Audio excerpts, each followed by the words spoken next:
దళిత యువకుడిని తిరుపతిలో గదిలో బంధించి కొట్టడంపై మీరేమంటారు? ఈ రోజు అధికారం దిగిన మదం తగ్గలేదు వైసీపీ నాయకులకు. అధికారం ఉన్నప్పుడు మద్దతు ఏనుగుల్లాగా జనాల పడి దళితుని కొట్టారు. ఆ రోజు కూడా మనం చూసాం. అనిల్ బాబు ఒక ఎమ్మెల్సీ కార్ డ్రైవర్ని కొట్టింది, అనంతబాబు కార్ డ్రైవర్ని కానీ, విశాఖపట్నంలో డాక్టర్ సుధాకర్ గారిని కానీ, ఇక్కడ కృష్ణా జిల్లా బీసీ నాయకుడు కానీ, అప్పుడు కూడా అధికారంలో ఉండి దళితుల మీద రచ్చిపోయారు మతపతి ఏనుగులాగా. ఇప్పుడు కూడా YCP Jagan and batch, Jagan and gang Kannakumar Reddy తన కుమారులు తన అంచెలు రెచ్చిపోతున్నాడు. అసలు ఆ కుర్రోలు చేసిన పాపం ఏంటి? మదనాపల్లిలో బైక్ వాళ్ళ దగ్గర అద్దెకి తీసుకొని అనుకోకుండా డబ్బులు కట్టలేకపోవడం తప్ప, నీ కట్టాల్సి వస్తే ఎంత కట్టాల్సి వస్తుంటాడు? రోజుకి 1000 రూపాయలు 5,000 ఉంటే 5,000 కట్టాల్సి ఉంటుంది. 5,000కి నువ్వు కిడ్నాప్ చేసి తిరుపతిలో బంధించి నీ అంచెలతో గొడ్డును బాధించి బాతారా అంటే ఇది ఎక్కడున్నారు వీళ్ళు? అంటే ఇంకా వీళ్ళే ముఖ్యమంత్రి అనుకుంటే, అంటే ప్రతిపక్షంలో కూడా లేదు. 11 సీట్లు కానీ వైసీపీ ప్రభుత్వం ఇప్పుడే ఉందంటే అప్పుడు ఇంకెంత ఉందో అర్థం కావాలి జనానికి, కామన్ జనానికి కూడా. ఈరోజు రాష్ట్రంలో కూటమి ప్రభుత్వం వచ్చి జనాంగం మంచి పాలన అందిస్తూ ఉంటే, నీకు ఒక దళితుడు నీ దగ్గర బైక్ తీసుకొని నీ బైక్ రెంట్ కట్టలేదు నువ్వు కొట్టావంటే అసలు ఎంత ఇచ్చింతరం ఉంది? కొట్టిన వాళ్ళని కరుణాకర్ రెడ్డి వాడు మంచి పదవులు చేశాడు, మంచి పేరు. నేను నక్సలైట్ నాయకుడు, నేను కమ్యూనిస్ట్ భావాలకు వెళ్ళిన ఉన్నాడు, తర్వాత కొన్నాళ్ళు నేను తిరుపతి సర్వీస్ చేస్తాను, తిరుపతి దేవుడు నన్ను నమ్మాను, ఇలాంటి గొప్ప నీతులు చెప్పాడు. కొట్టిన వాళ్ళు ఇంట్లో పెట్టాడు. ఇంట్లో పెడితే కాకుండా ఒక ఈడో బాబుని కొట్టి ఈడో చూసి తల్లిదండ్రులు 5 లక్షలు పంపిస్తాం దళితులకు మెసేజ్ పంపిటంటే ఏం జరుగుతుంది? ఎక్కడ ఉన్నాం మనం అంటే వీళ్ళు ఏం ఆలోచిస్తారని ఆలోచించాలి. అందుకని ఈరోజు ఈ ప్రభుత్వానికి చెప్తా ఉన్నాం, రాజకీయాలకు అతీతంగా ఏదైతే కరుణాకర్ రెడ్డి ఉన్నాడో, కరుణాకర్ రెడ్డి అనుచరులు ఉన్నారో ఖచ్చితంగా అరెస్ట్ చేయాలి, కఠినంగా శిక్షించాలి. ఏదైతే తన్నులు తిన్న కుర్రోడు ఉన్నా తన్నులు తిన్న కుర్రోడిని ఆదుకోవాలి. అంటే ఇప్పుడు మాకు సంబంధం లేదా వాళ్ళు ఎవరు అది ఇది అని మాట్లాడుతున్నారు భూమా కరుణాకర్ రెడ్డి వాళ్ళని. కరుణాకర్ రెడ్డి సంబంధం లేకపోతే ఆయన పేరు, ఆయన అంచెలు ఎలా అవుతున్నాయి, ఆయన ఫోటోలు ఎలా అవుతున్నాయి, యూట్యూబ్లో ఎలా అవుతాయి, అన్ని ఛానల్ ఎలా వస్తున్నాయి? నీ ఇంట్లో ఉన్నట్టు ఎటగాని వస్తుంది, తిరుపతిలో నీ గెస్ట్ హౌస్లో కొట్టినట్టు ఎటగాని వస్తుంది. ఇంకోటి పోలీస్ స్టేషన్లో వాడిన కర్రలు మీరెట్టు వాడారు. అసలు ఎంత దారుణం కొట్టి అంటే చూస్తుంటే పోలీసు వాళ్ళు కొట్టిన కర్రలతో కొడుతున్నాడు, కూర్చొని కాలుతో దంతా ఉన్నాడు, చెక్కబద్ద వేసుకొచ్చి కొడుతున్నాడు, అన్నా నీకు దండం పెడతాను లేదంటే ఇంకోటి పక్కన అందిస్తుంటే కొడతా ఉన్నాడు. అంటే ఏం చేస్తున్నారు ఈ జగన్మోహన్ రెడ్డి? ఇప్పుడు ఎవరిని పరామర్శిస్తాడు? తన్నులను దళిత కుర్రలను పరామర్శిస్తాడా? తన్నిని కరుణాకర్ రెడ్డి కుర్రోళ్ళని పరామర్శిస్తాడా? అంటే జగన్మోహన్ రెడ్డి ఇంతవరకు జగన్మోహన్ రెడ్డి కానీ జగన్మోహన్ రెడ్డి గ్యాంగ్ కానీ ఇంతవరకు ఒక ప్రశ్నలో కానీ ఎక్కడ మాట్లాడడం కానీ అట్లా ఎవరికి జగన్మోహన్ రెడ్డి ఇప్పుడు ఎవరికి సంఘీభావం లేదు? తన్నులు తిన్న దళిత కుర్రోడికి సపోర్టుగా ఉంటాడా? వాళ్ళ అమ్మానానికి సపోర్టుగా ఉంటాడా? కరుణాకర్ రెడ్డికి సంబంధం ఉంటారో ఆలోచించాలి. ఖచ్చితంగా మనందరం ఆలోచించాలి. జగన్మోహన్ రెడ్డికి చెప్పాలి, అయ్యా మీరు ఇప్పుడు అప్పుడు దళితుకి వ్యతిరేకున్నారు, దళితులు మొత్తం ఏకమవుతాం. ఈ రోజు అధికారం ఉన్నప్పుడు చేసావు, అధికారం దిగిపోయినా చేసావు, ఖచ్చితంగా ఆటలు సాగో. రానున్న రోజుల్లో నీకు ఖచ్చితంగా నువ్వు ఎక్కడికి వస్తే అక్కడ దళితులు బీసీలు అందరం ఏకమై నేను అడ్డుకుంటాం కూడా హెచ్చరిస్తా ఉన్నాం. తిరుపతిలో దళితుడిపై గదులు నిర్బంధించి దాడి చేయడంపై మీ అభిప్రాయం? సార్, వైసీపీ గవర్నమెంట్ లో అనేక రకాలుగా దళితుల మీద దాడులు జరిగినాయి. అట్లాగే ఇవాళ కూడాను అధికారం పోయి సంవత్సరం అవుతున్నా కానీ వైసీపీ పాలన నడుస్తుంది అనుకుంటున్నారు. గతంలో కూడా సుధాకర్ గారు కరోనా టైంలో మాస్క్ అడిగినప్పుడు తన చిత్రహింసలు పెట్టి తన మరణానికి కారకులయ్యారు. అట్లాగే వేరే ఒక వ్యక్తిని శిరోమండలానికి కారకులయ్యారు. అట్లాగే ఇప్పుడు చూస్తే భూమా కరుణాకర్ రెడ్డి అనుచరులు దళితులు తిరుపతిలో షాప్ పెట్టుకుంటున్నప్పుడు వారు అనేక రకాలుగా తీవ్రమైన ఇబ్బందులు పెట్టి గదిలో నిర్బంధించి కొట్టి ఆయన అనుచరులు అనేక రకాల తీవ్ర ఒత్తిడి గురి తీసుకొచ్చారు.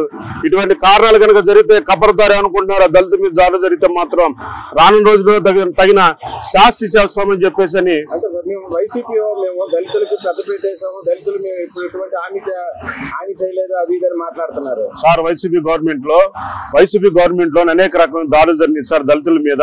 ఎక్కడ జరగకుండా ఉన్నాయి సార్? శిరోమండలం చేసినప్పుడు వైసీపీ గవర్నమెంట్ లేదా? మాస్క్ లేనప్పుడు వైసీపీ గవర్నమెంట్ లేదా? ఎన్ని అక్రమాలు సార్ వాళ్ళు చేసినాయి? అన్ని కాదు, అసలు లెక్కకు చాలా ఉన్నాయి. అలాగే డోర్ డెలివరీ చేయలేదా? ఎమ్మెల్సీ అనంతబాబు ఉండగానే వైసీపీ గవర్నమెంట్ లోనే డోర్ డెలివరీ చేయలేదా? ఇది కూడా వైసీపీ గవర్నమెంట్ లోనే జరిగింది.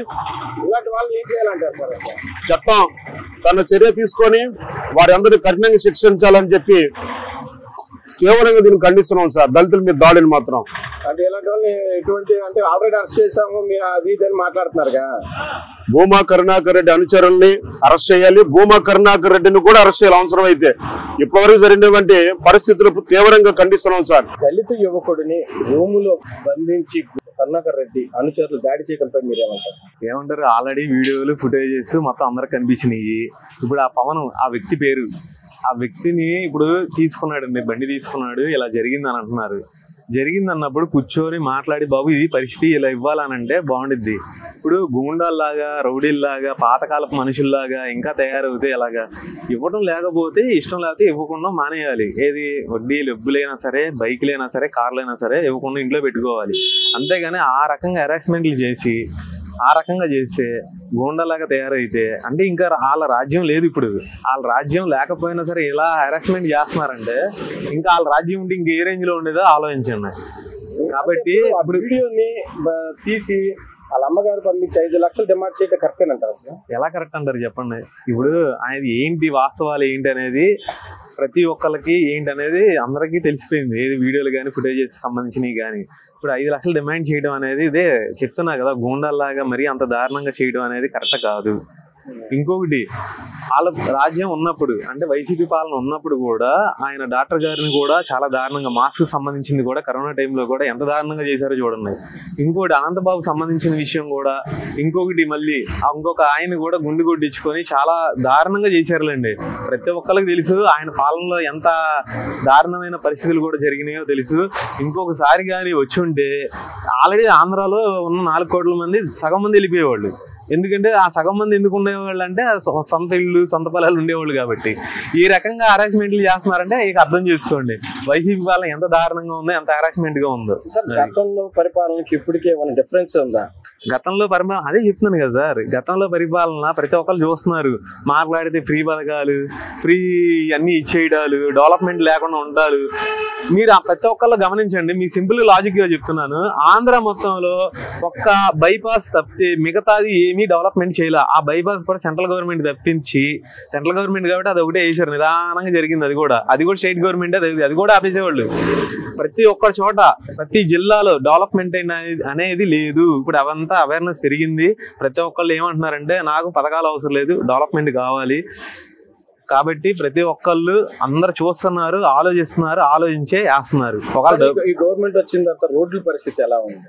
రోడ్ల పరిస్థితి మీరు చూస్తున్నారు కదా, డిప్యూటీ సీఎం గారు అరకెళ్ళి ఆ పల్లెటూరులో ఆ అంత దారుణమైన కొండల్లో, గుట్టల్లో కూడా రోడ్డు వేయించారు. అదొక్కటి చాలు వీళ్ళకి. చూస్తున్నారు కదా ప్రతి ఒక్కళ్ళు. కాబట్టి రోడ్లు కూడా బాగానే ఉన్నాయి కదా, ఇప్పుడు వేస్తున్నారు కదా నిదానంగానే. అది గేట్ లేదని మాట్లాడుతున్నారు కదా సార్ వైసీపీ. అదే అంటున్నానండి, ఇప్పుడు వాళ్ళ పాలన వచ్చిందే ఇప్పుడే, ఈ మధ్యనే వచ్చింది. ఆల్రెడీ మీకు బందర పోర్టు వర్క్ కానీ అన్ని చోట్ల పనులన్నీ జరుగుతున్నాయి. కాంట్రాక్టులు కూడా ఎలాంటి కంపెనీలు కానీ, పెద్ద పెద్ద కంపెనీలు కూడా ఇప్పుడు అమరావతి కానీ ఎలా చేయడం ఏంటనేది, రోడ్లు వేయడం కానీ ప్రతి ఒక్కటి చేస్తున్నారు. స్టార్ట్ చేస్తున్నారు వర్క్, ఇప్పుడే స్టార్ట్ చేసింది. ఇప్పుడు ఇస్తున్నారు కాబట్టి, అవకాశం ఇచ్చారు కాబట్టి ఇప్పుడు ఏంటనే చూపిస్తారు. అది మాటలో చెప్పేది కాదు, ఆయన చేసి చూపిస్తారు. చంద్రబాబు నాయుడు రెడ్డి అన్నాడు రాష్ట్రం బీహార్ లో తయారయ్యింది, మాట్లాడే స్వేచ్ఛ లేదు, తప్పుడు కేసులు పెట్టి అరెస్ట్ చేస్తున్నారు, ఎమర్జెన్సీ కాలంలో ఉంది, అది ఇదని మాట్లాడుతున్నారు. అది ఆ దుస్థితి తీసుకొచ్చిందే వైసీపీ వాళ్ళు అండి. దుస్థితి తీసుకొచ్చిందే వైసీపీ వాళ్ళు. అంత దారుణమైన పరిస్థితి, నష్టాల్లోకి కూడా తీసుకెళ్ళింది వాళ్ళు. ఆ నష్టాలు పోడ్చాలిగా, ఇప్పుడు నిదానం చేసుకుంటూ వెళ్తున్నారు అంతే. జగన్మోహన్ రెడ్డి ఒక యాప్ తీసుకొచ్చాడు, ఏమైనా సమస్య ఎవరైనా ఇబ్బంది పెడతారు దాంట్లో పేర్లు నమోదు చేయండి, నేను ముఖ్యమంత్రి అవుతాను, నెక్స్ట్ వాళ్ళ సంగతి చూస్తాను, అది ఇదని మాట్లాడతాను. దాని మీద మీరేమంటారు? దానిలో ముందర ఆధార్ పాన్ లేకుండా చూసుకోండి, లేకపోతే ఉన్న డబ్బులు కూడా పోతాయి. జగన్మోహన్ రెడ్డి అన్నాడు ఈ గవర్నమెంట్ అసలు పరిపాలన లేదు, నేను మళ్ళీ ప్రజల్లోకి వస్తాను, పాదయాత్ర చేస్తాను, మళ్ళీ ముఖ్యమంత్రి అవుతాను, అది ఇదని అంటున్నాడు. నేను ఆల్రెడీ చెప్పానండి, ఆయన వేరే వాళ్ళతో కూడా చెప్పాను ఆల్రెడీ. జీవితంలో ఆయన రారు. ఏదో వాళ్ళ తండ్రిని ఫోటో పెట్టుకొని మనదాకా వాళ్ళ చెల్లి, వాళ్ళ తల్లిని ఎదురుగా పెట్టుకొని గెలిచారు. ఈసారి అది కూడా లేదు. ఎవరు వస్తారో చూసుకోమనండి, లేకపోతే అది. రెడ్డి అనుచరులు పవన్ అనే దళితుడిని దాడి చేయడంపై మీరేమంటారు?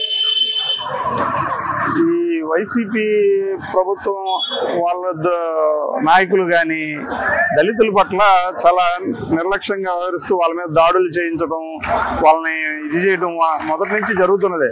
మొదట్లో చూసుకుంటే డాక్టర్ సుధాకర్ మాస్క్ అడిగినందుకు సుధాకర్ని ఆ రకంగా చేశారు. 2 దళితుల మీద వాళ్ళ అరాచకాలు జరుగుతూనే ఉన్నాయి. అద్దె చెల్లించినంత మాత్రాన ఏదైనా ఉంటే పరిష్కరించే మార్గం చూడాలి, కానీ ఇలా కొట్టి హింసించి డబ్బులు డిమాండ్ చేయడం అనేది చాలా అన్యాయం. అది దళితుల మీద ఇలాంటి చర్యలను, దాడులను వైసీపీ ప్రభుత్వం మానుకోవాలి. పదవుల్లో ఉన్నా లేకపోయినా వీళ్ళు దాడులు మాత్రం దళితుల మీద చేస్తానే ఉన్నారు. వాళ్ళని ఎలా ఏం చేస్తే బాగుంటుంది అనుకుంటున్నారు? ప్రభుత్వం చర్యలు తీసుకుంటే గానీ ఇలాంటివి అరికట్టడానికి అవ్వదు. ఎవరైనా సరే దళితుల మీద దాడి చేయాలంటే ప్రత్యేకంగా చట్టం అన్ని దాడి చేసిన వాళ్ళని వెంటనే పనిష్ చేసే విధంగా చట్టాలు తయారు చేసి స్పాట్ లో శిక్ష పడేట్టుగా చేస్తేనే వీళ్ళ మీద ఈ తగ్గుతాయని భావిస్తారు. వీడియో తీసి వాళ్ళ అమ్మకి పంపించి 5 లక్షలు డిమాండ్ చేయడం కరెక్ట్ అంటారా? అసలు దళితులు అనే వాళ్ళు అసలు డబ్బులు డిమాండ్ చేయడం ఇవ్వడం అనేది అసలు వాళ్ళకి అంత స్తోమత ఉంటుందా లేదా అంటే కొట్టుకున్నాం మేము ఈ విధంగా మీ వాళ్ళు చేసిన పనికి మేము ఇలా చేస్తున్నాం, మీరు డబ్బులు ఇవ్వకపోతే మేము ఇంకా హింసిస్తాం అనే విధంగా వాళ్ళు ఎవరు లేరని తెలిసి వాళ్ళని డిమాండ్ చేయడం అనేది తప్పు. అది తెలిసిన తర్వాత ఇంకా హింసించి మాకు డబ్బులు ఇవ్వనందుకు మేము చేసాం. భూమ కరుణాకర్ రెడ్డి అంటున్నాడు వాళ్ళ అబ్బాయి అన్నది మాకు సంబంధం లేదు మామూలు కాదు ఇది అని అన్నారు. మొదటి నుంచి అంతే వాళ్ళు వాళ్ళ సభ్యులే అన్ని చేస్తున్నా కూడా వాళ్ళు అతను అసలు పేరు అతను పెద్ద క్రిమినల్, ఆయన క్రిమినల్ మైండ్ గల వ్యక్తి భూమన కరుణాకర్ రెడ్డి.